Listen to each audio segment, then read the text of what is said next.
Hey everyone, I'm Cheryl McColgan, founder of Heal, Nourish, Grow, and welcome to day 6 of your 30-day Healthy Habits Challenge. So today we're going to work on doing something that is not restrictive, but yet just replacing. So for example, this is just, again, all about practicing discipline. And so instead of cutting something out completely, we're just going to do a swap. So one of the easier examples I can think of for this is maybe you drink a sugary drink or soda every day. Instead, consider drinking a glass of water in place of that, or replace it with something closer to a soda, which would be maybe a diet soda, sugar-free soda, something like that. So rather than just trying to ditch the habit completely, we're going to do a replacement behavior. And the reason this works is that substitution is just a lot easier than restriction, right? So small swaps can really improve your diet quality without having to do any crazy, really restrictive things. Like, for example, keto, as you know, that's what I've done very strictly in the past. Right now, just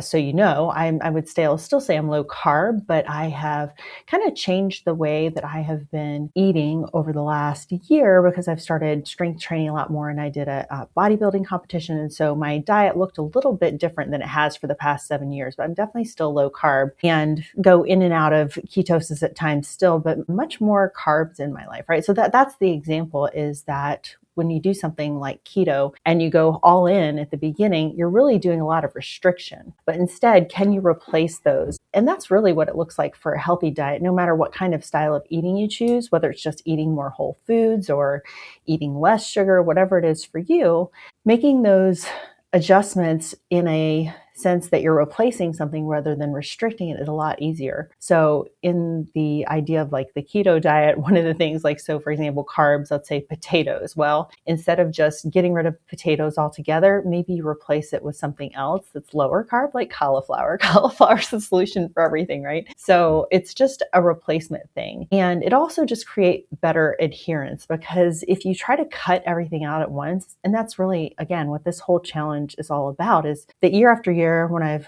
talked to people or worked with people on doing new habits or New Year's resolutions or goals for the new year, people always tend to bite off more than they can chew. Because when it comes to the time of year, like if you happen to be doing this in January, I mean, I hope you pick it up anytime, because like I said, it's always, for me, it's like, okay, notice that you need some help with something, and don't wait till Monday, don't wait till tomorrow, just start doing it now again. So you could start this challenge over any time that you need it. But really what it's meant to do is get you thinking in the right direction and start trying little new things so that you can create bigger changes later, if that's your goal. Or, maybe there's something that you think you want to change in your life. So maybe you try this one little habit around that first, and then you think, okay, well, that's really not the right way to approach it. Or maybe you don't actually need to change that thing at all. Maybe you just need to replace some behavior. So anyway, I hope that gives you some sense of why we're doing it this way. But also in this particular one, like the restriction versus replacement, it's just an easier behavior change. Because if you're still going to have, here's another example, if you need to cut down your coffee, right? Or cut down your caffeine, instead of cutting out coffee completely, maybe you just switch to decaf, or maybe you switch to half calf. You still get the taste, you still have the behavior, you still have the enjoyment of it, but without the thing that you're trying to negatively impact. So hopefully that makes sense. Just doing these behaviors that replace things rather than restricting them is a lot easier. It can also just make you, if you're working on diet in particular, I mentioned adherence, like diet is probably the place where it really impacts the most. Because again, like cutting out those things that you love is eventually going to cause a rebound effect, possibly. Whereas if you put in something similar but healthier, it just makes that behavior easier to repeat over time. And then you might find, as you practice the behavior longer and longer, it becomes more of a habit. Then maybe you cut down or cut back or cut out certain things, because there are definitely certain things. And again, diet's probably the best example, but there's definitely things in your diet that just aren't healthy, and you'd be better off if you cut them out completely. And you could probably say the same things about some lifestyle behaviors as well. So I think I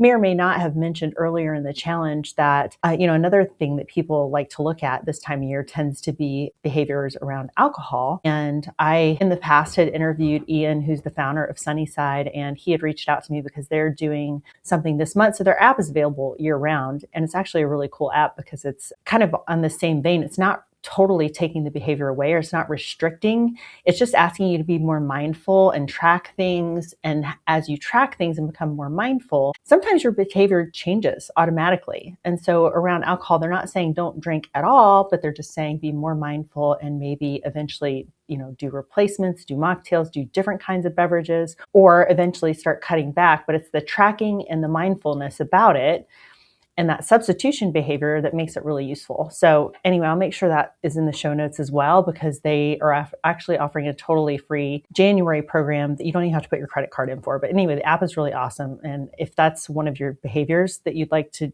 do this substitution with, I would definitely recommend trying that app at some point. So hopefully this makes sense. That's a pretty simple habit to try for a day. Just swap one thing. We're just replacing or changing slightly. We're not restricting, but just, again, that practice of being mindful around this and noticing what it is you might need to change, I think will be super helpful. So that is it for today. I will see you again tomorrow. This has been the Heal, Nourish, Grow podcast. Again, I'm Cheryl McColgan, founder of Heal, Nourish, Grow. You can find show notes for this episode at healnourishgrowpodcast.com. If you have feedback on today's episode or questions about the content, please email us at podcast@healnourishgrow.com. We'd love to hear from you. Be sure to sign up for our email list at healnourishgrow.com and subscribe to the show with your favorite podcast player so you never miss an episode. Join us next time for more information that helps you live your best and healthiest life. Thanks for listening. Content on the Heal, Nourish, Grow podcast does not constitute medical advice. Content contained in the Heal, Nourish, Grow podcast is not intended as medical diagnosis or treatment. Neither the company nor its owner, Heal, Nourish, Grow, LLC, nor any of the company's employees, agents, or guest speakers provide medical advice. The content provided on Heal, Nourish, Grow podcast is for educational and entertainment purposes only. Please consult your medical provider with any questions about what health practices are right for you.